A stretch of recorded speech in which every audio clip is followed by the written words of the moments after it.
Namaste. Welcome, friends. Some years ago, I was planning a talk on presence, and I was in the shower thinking of different illustrative stories that might be part of the talk when I realized that I was slathering my head with shaving cream. And so much for presence, right? Jonathan said it was a good thing I didn't start shaving. The real challenge we face is remembering to remember. And this is where intention becomes so crucial on the spiritual path.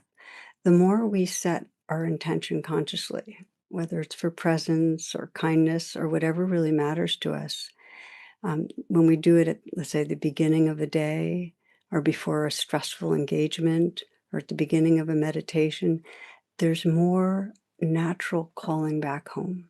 It has kind of a gravitational pull to bring us back home. Perhaps the most powerful inquiry in our daily life is, and you can ask yourself this very moment, what most matters to my heart? What most matters? And there's an art to asking. We often have to ask several times to get quieter and really be listening.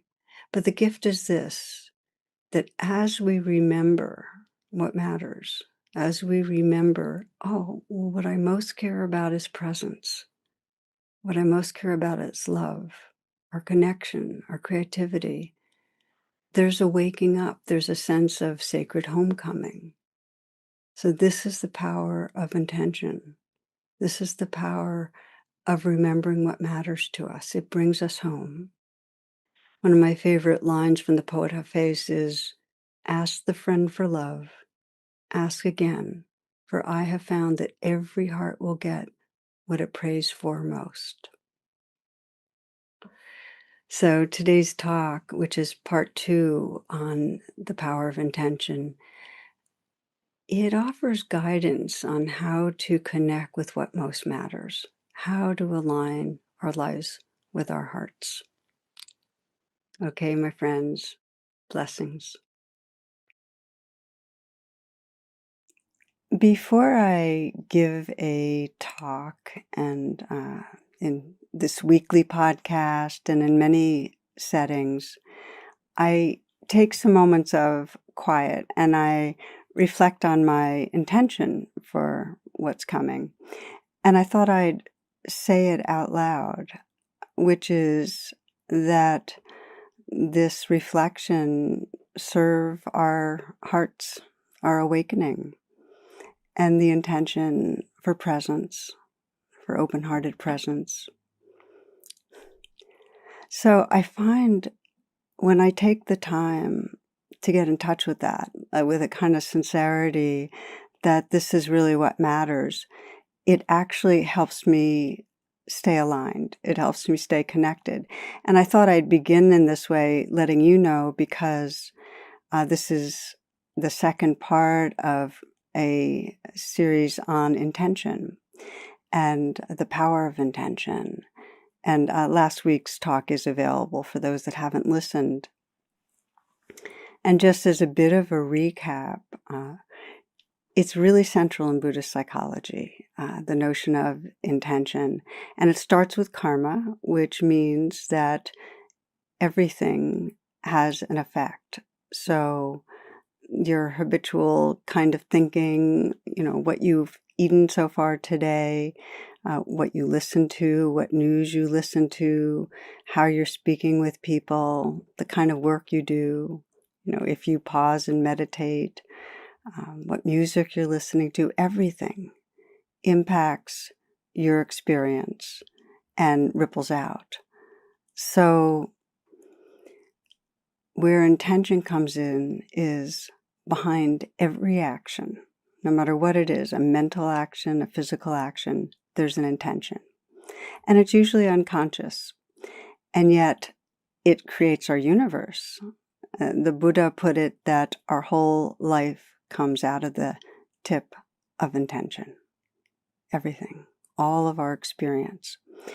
So if I am here and I have the intention to impress you or look good or raise money, up the donation level, it'll be a really different kind of talk than if the intention is that our hearts wake up, that this serve our awakening, our healing, our freedom.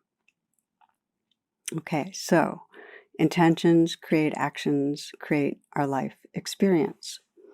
And as we know, there are different kinds of intentions, and I'm kind of grouping them for simplicity into two domains.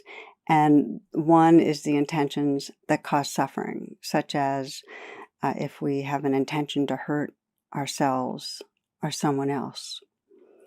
And the other grouping is the intentions that actually serve healing and awakening, such as the intention to express love.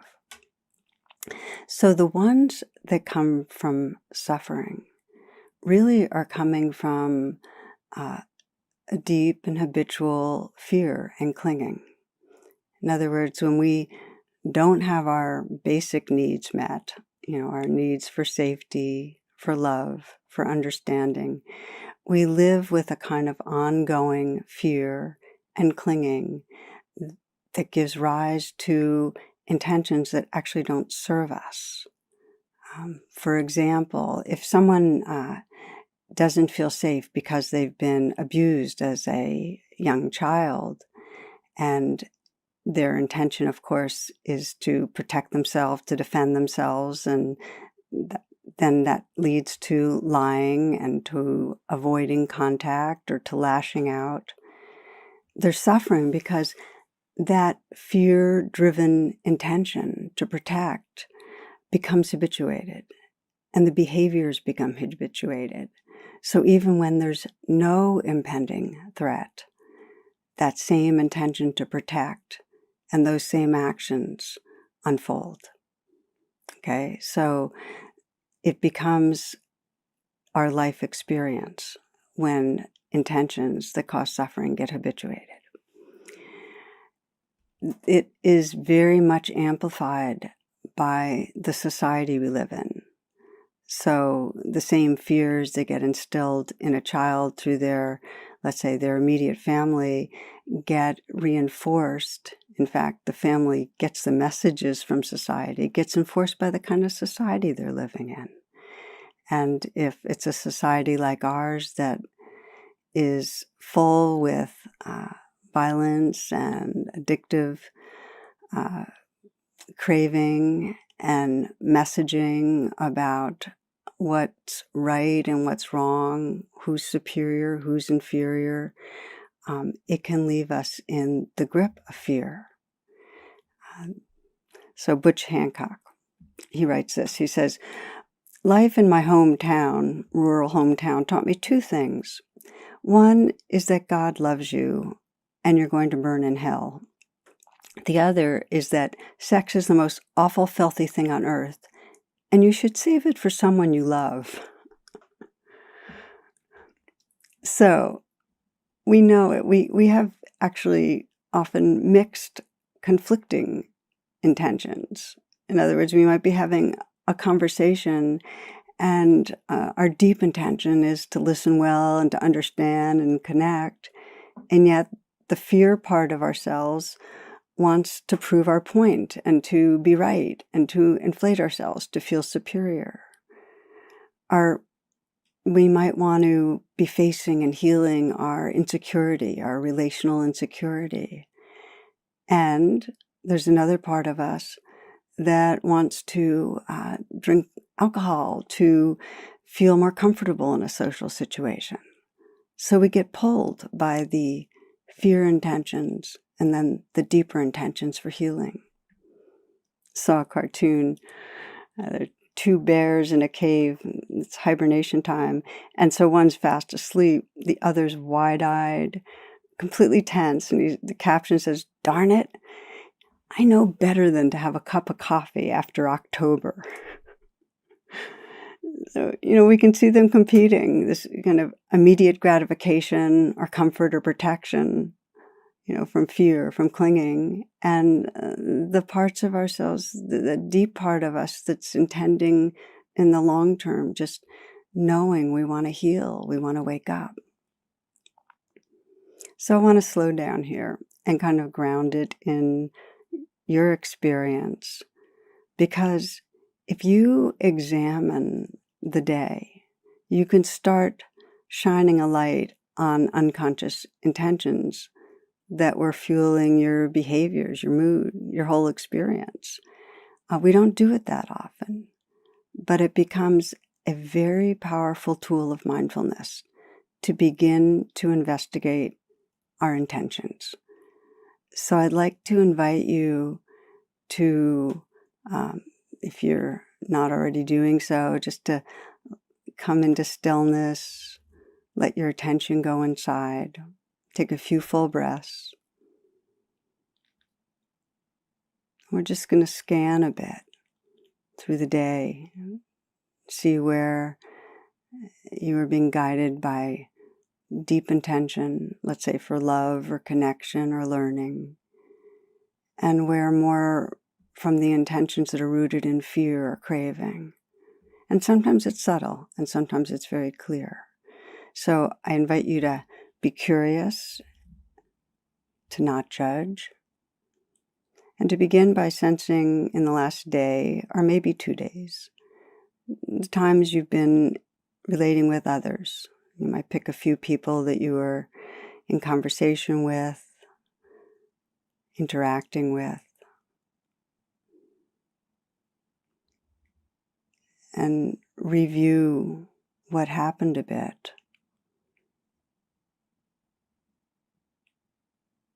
And see if you, as you do, you can sense whether your intention in that interaction was towards presence, towards love, towards understanding, or whether there was a fear-based intention or craving to get what you want, to fix them, to change someone, to impress or get approval, to get their attention, or maybe avoid their judgment, or maybe to get the interaction over. So just to scan and notice what kind of intention was operative.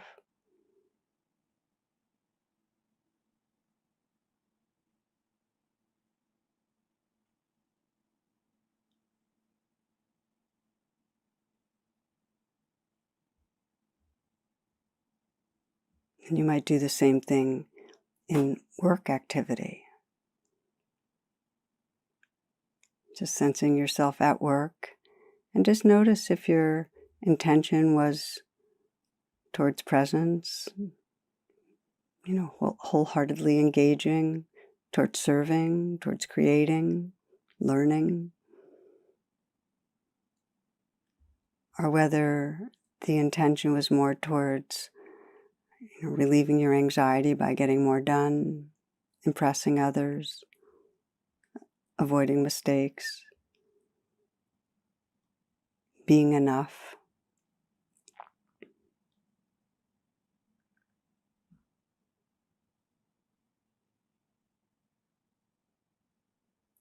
And you might scan how you've been relating to yourself. Whether in relating to yourself, your intention's been towards presence, towards care, towards understanding, towards waking up. Or whether it's been towards changing yourself by judging yourself, by pushing yourself, by aggressing against yourself. Or whether you've been trying to avoid being with yourself, or maybe ignoring yourself. Again, not to add judgment to it, but just notice what kind of unconscious intention was behind the way you were relating to yourself.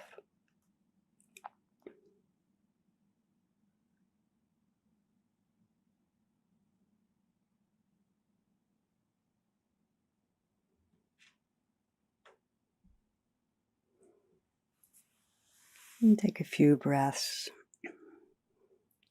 and feel the intention as you move on now.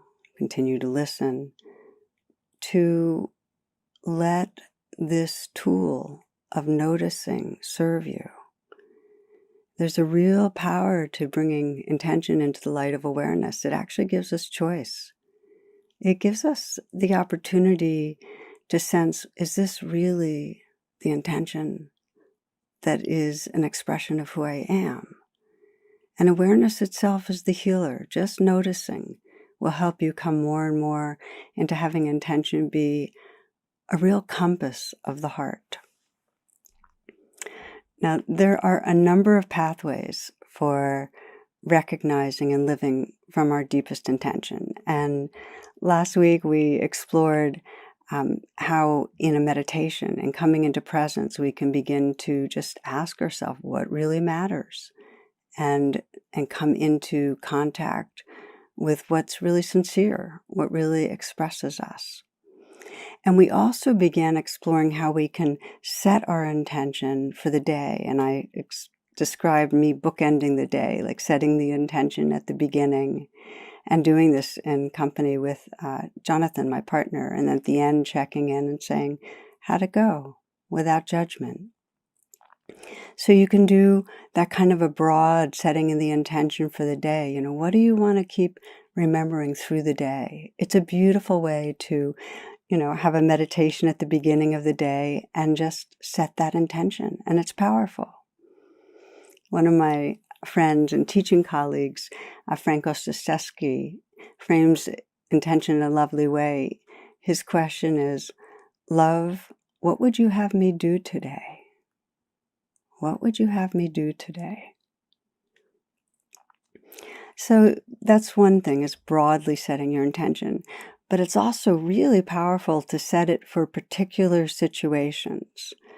We tend to forget when we set it broadly more easily. But if you know there's an event that's going to be intimidating, or a conversation that could be challenging, or a conversation that's really special that you imagine you really, really want to show up for, really helpful to set your intention and move through that situation. Imagine it. Neuroscience actually shows us and helps us understand the power of this, because in order to really set an intention for a particular situation, you have to live it through in your mind. And there was a study at Harvard Medical School where they divided participants into two groups. And one group was practicing a simple piano exercise every day, and the other group was instructed just to think about practicing that exercise. And what they found is that both groups showed beneficial structural changes in the same area of the brain in similar degrees. In other words, it created and strengthened neural pathways, whether you were actually practicing the piano or imagining practicing the piano. So our brains can be altered just by thinking about something, which is just starts to shine a light on how powerful it is when you set an intention for what's coming, how much that can impact. So, for example, maybe you are going to have a meeting later on in the day, a work meeting, where there's a really good chance that there's going to be some conflict, some tension. And so you walk through it in your mind, and you have the intention yourself to be open-minded, respectful, appreciative, to pause before you say things, and you run through it. It has a very big impact. I know for myself, when I do that, I end up, before I speak, really asking myself, well, what's my intention in speaking? Am I really wanting to serve where we're moving forward? Or am I trying to get my way in some way, or just assert that I'm here? It's really powerful. Or you may have something coming up where you really want to show up for someone. I remember doing this, kind of setting an intention when I was going to be having a conversation later in the day with a friend who had just lost both of her parents in the span of a couple of months. And she was in really deep grief. They had very, very close family. And so I asked that kind of question, really what matters in this? And just felt how much I wanted to offer a real deep presence, a listening presence, wholehearted presence. And when I rehearsed, in a sense, when I imagined into it, I could tell, oh, this is so painful. There's no good response. There's just being with. And so then the actual time came, and we spoke, and she shared a lot. And, I asked a few questions to make sure she was saying all she wanted. And then there was a silence. And we were on Zoom, and we were just there in silence. And it went on, and it got uncomfortable. So I was about to say something, and I have no idea what I had thought I was going to say. But there was this reminder then, okay, this is speaking from discomfort. I'm wanting to ease the discomfort. Just be quiet. Be the quietness, So I just stayed, and the quietness went on, and we were both in tears. And then she really wept. And as it quieted, she said, oh, I just so needed that. She said, I just so needed to be with someone who would just keep me company.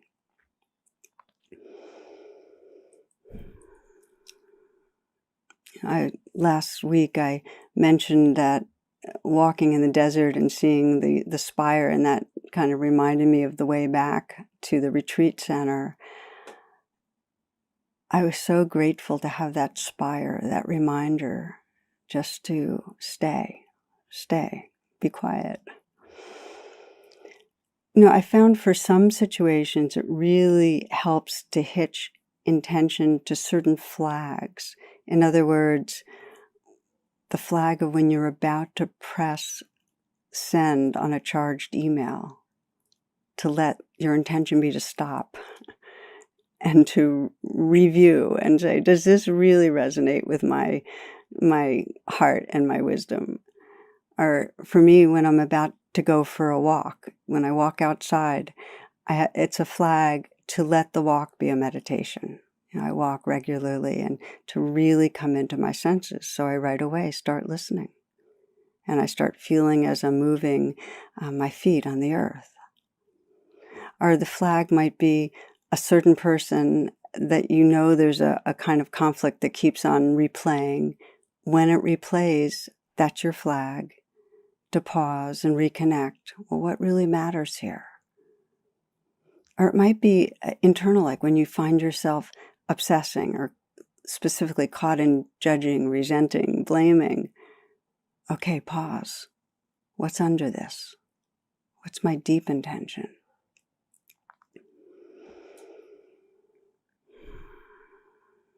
It's so powerful to ask those questions, to slow it down. It's a way of interrupting old patterns so that we have a choice to live more from our heart. I remember some years ago, I was working with a man who was struggling with his anger, and he was very domineering. He was very domineering with others. He had to have his way. He had to prove he was right. And it was at work, but in his marriage, they were near dissolution. It was really problematic. And we did a lot of inner work, tending to the young, vulnerable part of himself that was underneath that need to keep proving and dominating. And a lot of work with self-compassion, bringing himself a lot of kindness, which helped him get in touch with his deepest intention was he wanted to feel seen and loved so he could connect with others, so he could be part, so he could belong. But he needed a way back when he was engaging, a way of interrupting the old behaviors. So he set his intention, whenever he noticed that he was arguing or controlling things. And just to say, the limbic system is so much faster than our frontal cortex. We need a way of interrupting and slowing ourselves down.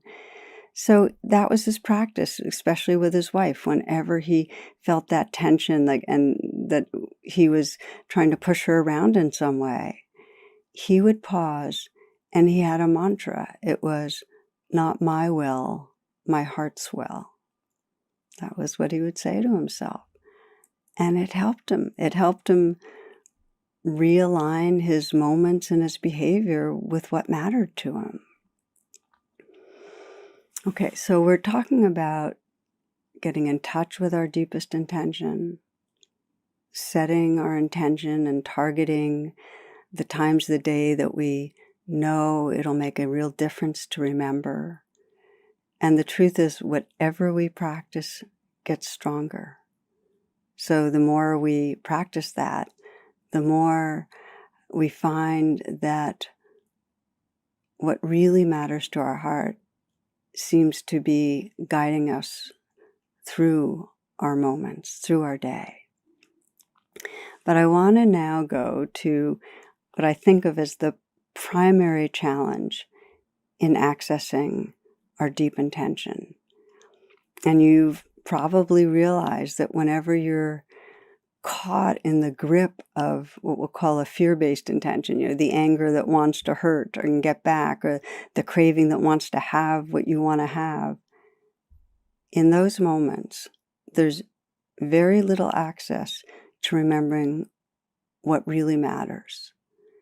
Or you might have it as a mental understanding, like, I know this is wrong.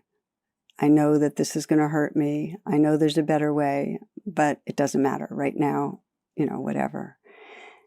We're cut off, though, from that integrated brain, that awake heart that really allows us to connect with the purity and power of deep intention.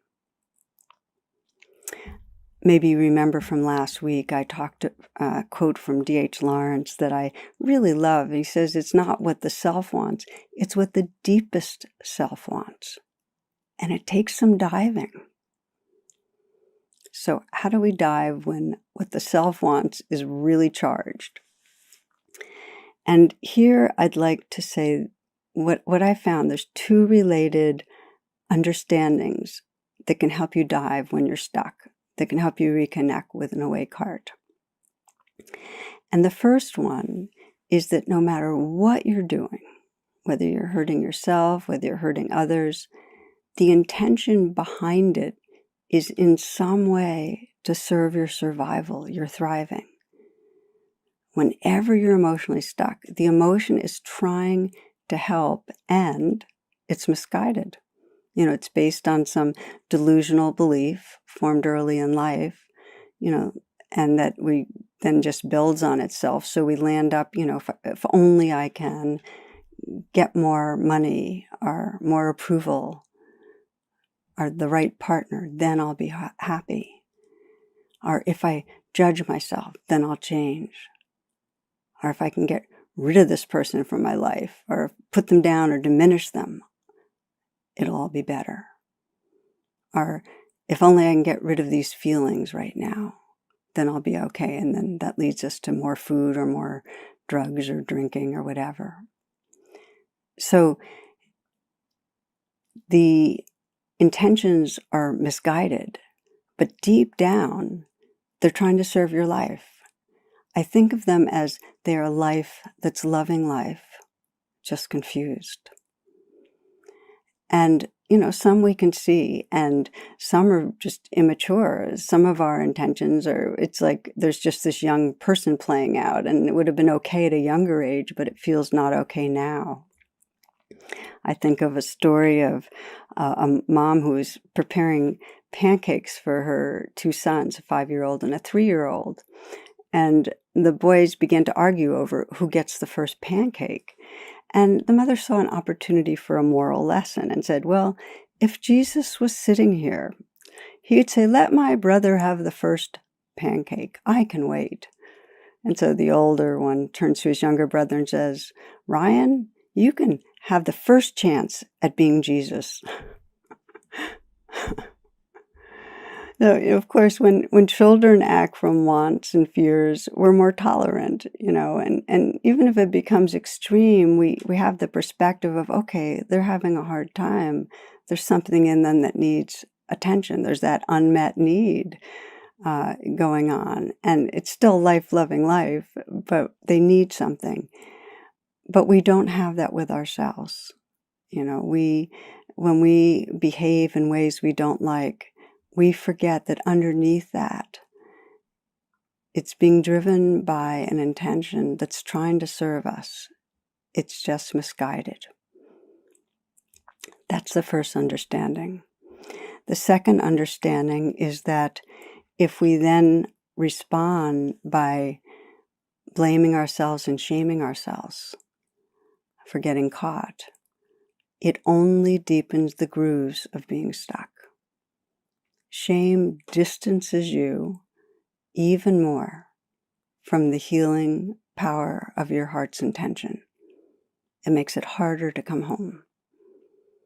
Recovery starts with love. It starts with forgiveness.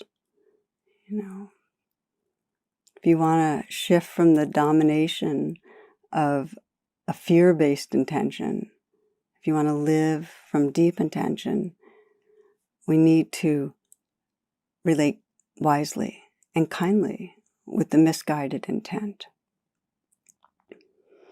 I was working with one man in his 40s, a meditation student who was doing drugs and hating himself for it. And he went to Narcotics Anonymous, and that was really helpful because for the first time he could really see that the same pain and unmet needs that were driving him were driving everyone. And it really helped. It really helped to see, how much we sometimes say it's not my fear, the fear. And yet he kept breaking his abstinence and hating himself for it. And, he was a meditator and felt like, this is just utterly toxic for my spiritual path. And he just was very blaming and shaming. So we practiced RAIN together, and many of you are familiar with RAIN. RAIN is a blend of mindfulness and self-compassion that you can bring to any stuck place. And the acronym is recognize, allow, investigate, and nurture. And during investigating, he really got in touch with just the vulnerability of the unmet needs, how much as a young child he feared really abandonment, rejection and abandonment, how much that was like deep in his nervous system, and that he couldn't help feeling that as a young child. And he was finally able then in the nurture part to get it and say, it's not my fault. That feeling, that fear of abandonment's still there. And I'm trying to feel better in the midst of it. And it isn't a wise way, but it's not my fault that it's happening. And far from being a way to let him off the hook, it actually was the beginning of real healing, where he could bring the kind of compassion to that young child and to that fear of abandonment, to that fear of never belonging, the kind of compassion that really could nurture in a way that transformed. Shaming and blaming was keeping him from that. Once it wasn't there, once he said, it's not my fault, he could feel how deep his soul yearned for just living in love and living in presence.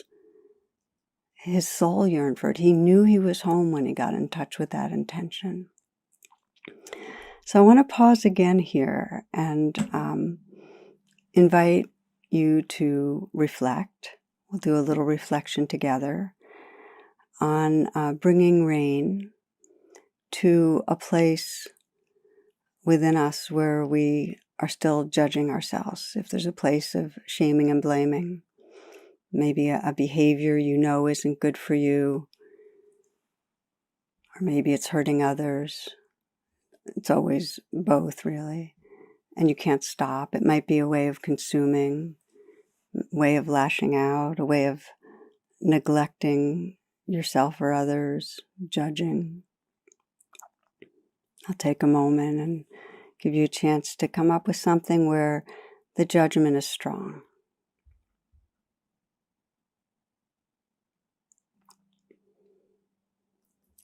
And when you do, just sense the situation and recognize the judgment.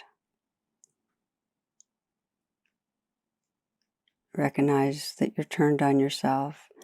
Just allow all that to be there for now.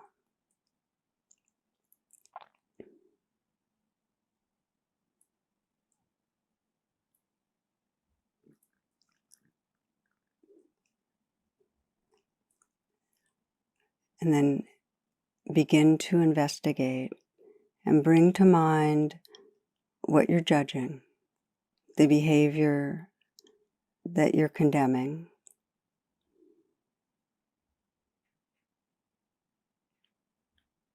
And see if you can feel behind that behavior.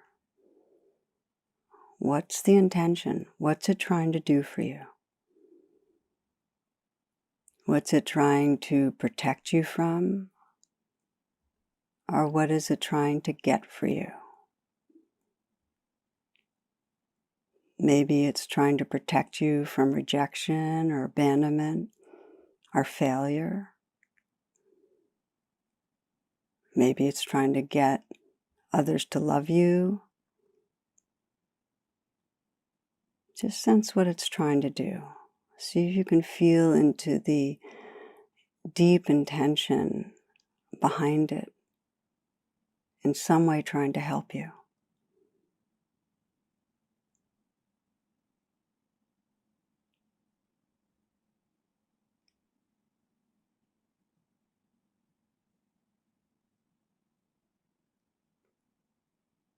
And as you do, sense the vulnerability that's there. You wouldn't be behaving in a way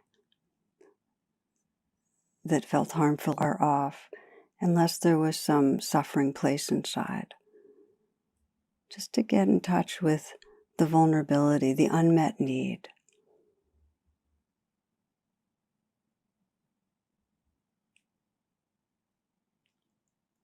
And you might put your hand on your heart and sense what happens when you say, "It's not my fault."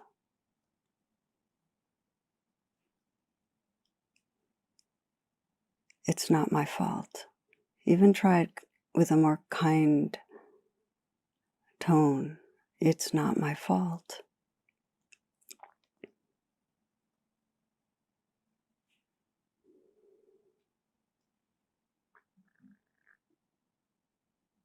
And as you continue, you might offer yourself some message of compassion right to the place that's most vulnerable. What are you wishing for that place? Just to send your blessing, your wish. What's your deepest intention?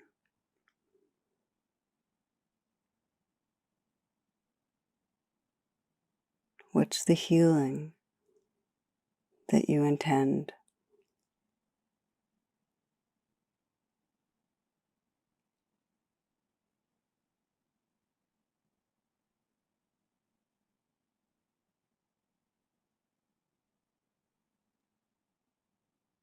Just to let yourself rest in the presence that's here. And continue to feel into, within that presence, the care, the awake heart that's here.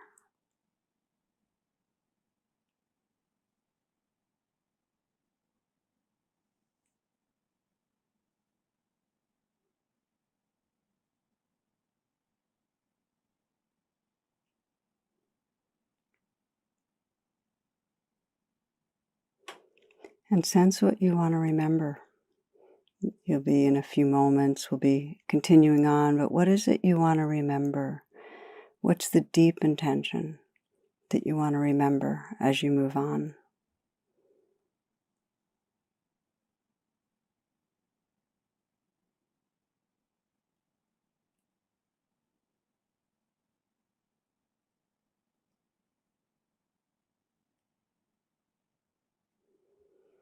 Taking a few full breaths. And if it helps you to write things down, please do. I want to again say the two understandings. If we want to dive from a fear-based intention to our deepest intention, is to remember that when you're caught, the intention that's there is in the most fundamental sense trying to help you. It's life, loving life. It's just distorted. And that blaming and shaming deepens the distortion. There's no diving. There's no coming home until we release. By releasing with, it's not my fault, it actually opens us to the possibility of real change, real transformation. And of course, this extends to when we've been talking about when we're blaming ourselves for behaviors that are harmful. It extends to blaming others when they're behaving in ways that we don't like. There's a misguided intention underneath. It's life, loving life, but distorted, confused. And if we can see that, it helps us let go of blame, come back home to our deepest intention and respond in a way that frees us up and possibly them towards healing. The sign of a true intention is sincerity. When you get in touch with something you deeply long for, something that really matters to your heart, you'll know it because you can feel it in your body. It feels sincere. You can feel it in your heart. Our true intention has to do with manifesting our full potential for love and awareness. And then the sign that we're in an ego intention or fear-based intention is it always feels off. We always feel like we're still striving, separate, distanced. We don't feel at home. So we need to keep pausing and diving to find what's really, really mattering to us. I've just seen for so many, the despair that people have is often because they've spent decades obeying the misguided intentions, chasing the approval, the affection, the attention, acquiring, are following the misguided fears of, that keep leading to pushing others away, numbing ourselves, rather than living aligned with presence, with love. There's a phrase you might be familiar with, how I live today is how I live my life.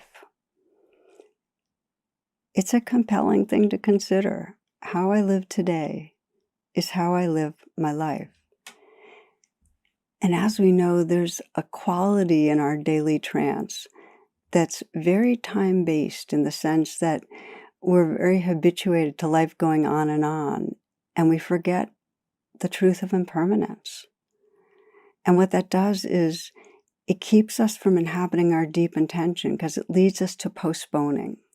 Well, maybe down the road I'll more fully live from love, And we don't register that this may be our last season. For me, this might be my last walk, Maybe it's our last hug with a certain person. We don't know. We don't register that all that we love passes. I mean, you might consider someone who's very dear. And if you knew you were spending your last 5 minutes together, what would your intention be?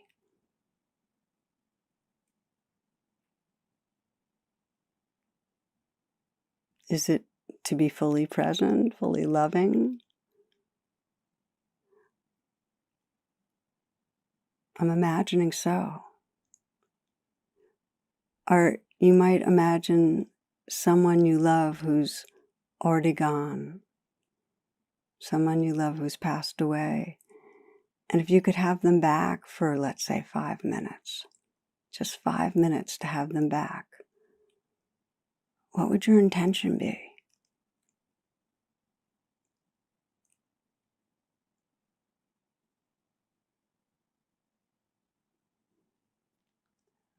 We postpone. We forget impermanence. We forget and we don't let people know how much we care. We act as if we have forever. We'll see them again and again. I mean, that's why so many truly appreciate the scares that make mortality and what matters more clear, how precious this life is. I read a story I wanted to share. There's some of the particulars have been challenged by scopes, but there's truth in the message, as I think you'll see. And it's about the violinist Ishtar Perlman, who was, most of you know, crippled by polio when he was a young child. So at every performance, he makes a slow entrance on crutches, and he sits down and he unclasps the braces on his knees and then prepares to play. And he did this as usual at a 1995 performance at the Lincoln Center in New York. On this occasion, he had only played the first few bars when one of the strings on his violin broke. And so the whole audience could hear the crack when it snapped. And we're wondering, what's going to happen next? Would he put on his braces and make his way across the stage and get another violin? Would he wait till someone brought him the violin, a new one? So he sat still, closed his eyes, he paused, and then he signaled for the conductor to begin again. And he re-entered the concerto playing with unimaginable power, passion, purity. Some of those watching maybe could see him modulating, changing, reconfiguring the piece in his head, so deep his immersion was in creating. And when he finished, there was an awed silence. And then came the outburst of applause as people rose and cheered from every corner of the hall. And he smiled. He wiped the sweat from his brow and raised his bow to quiet the crowd. And then he spoke. And it wasn't boastful. It was in a quiet, pensive, and kind of reverent tone. He said, sometimes it is the artist's task to find out how much music you can still make with what you have left. Sometimes it's the artist's task to find out how much music you can still make with what you have left.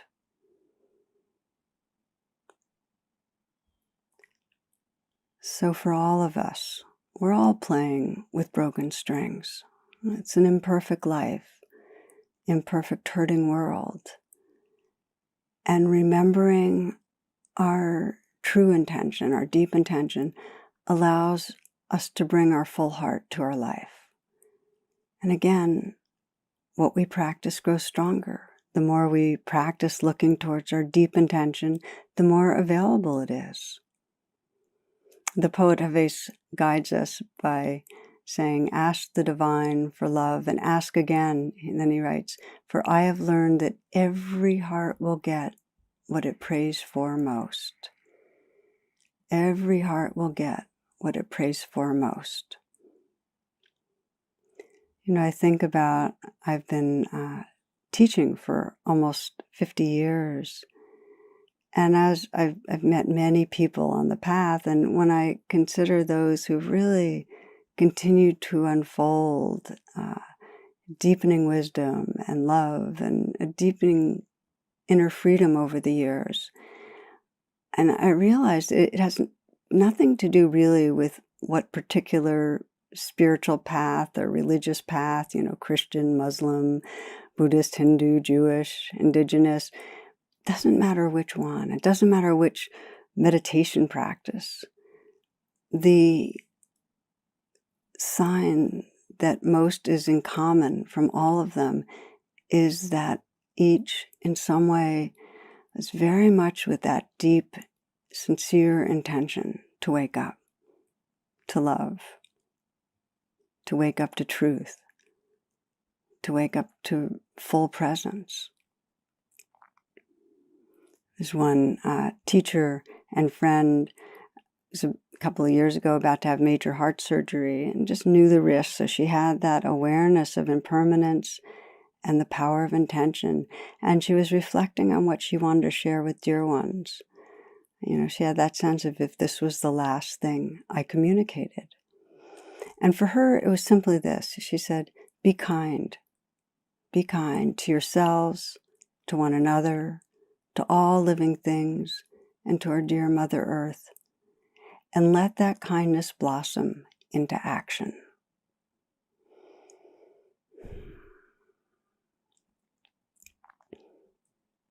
So as a way to close together, you might let your attention go inward and just sense what would be your last message to dear ones about what matters.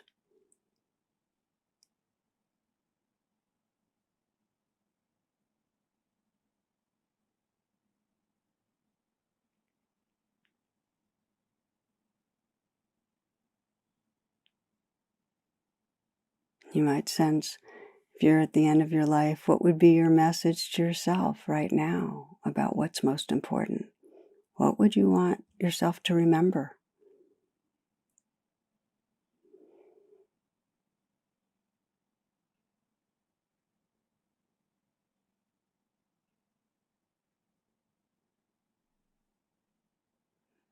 And as you sense the deep intention of your heart, just bow to it. Honor it. Know you want to come back again and again because this is home.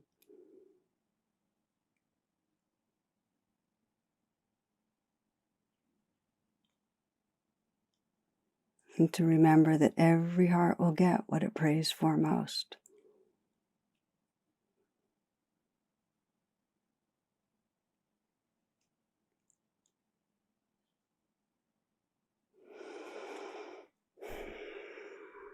Namaste. Blessings, friends. Thank you for your presence and for your attention.